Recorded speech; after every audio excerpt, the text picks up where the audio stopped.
Agora a informação passar diferente caso de TBC do instituto.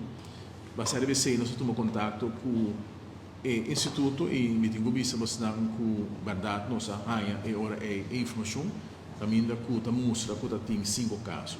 Depois com diferente instância a tomar nota desse aqui, a começar com onderzoek, dus investigação mais profundo, na teste mais grande, a resultar com mais gente, a resultar que está contagiado.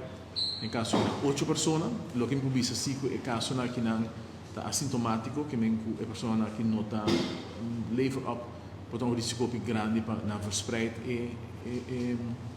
TBC, mas não está agora tratar, não está agora pôr junto, dus uma situação de isolação, então esse é o mais reduzir risco. Assim também que uma certa medida no instituto, onde não está com limitar a visita de família, unicamente por buscar, por exemplo, pai na palavra, para não por assim visita dos contatos com a pessoa, e contato não vai via de Skype ou outra forma de comunicação digital, mas não em todo caso personal.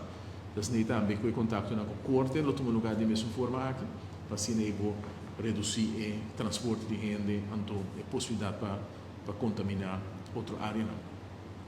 Assim também que tem reunião na AWE, cultura diferente, especialista na que trata de terreno aqui, dus volgezondheid, também tem gente de dokter de prisão, mas também especialista no hospital, longartsen, infecciologen, que lo atender aqui e lo vai mirar se é necessário para tomar outro passo.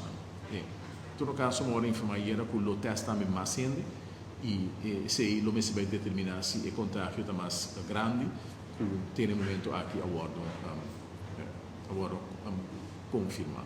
O importante para realizar é que é um processo que está fora de dezembro ano passado, não é algo agudo de momento aqui.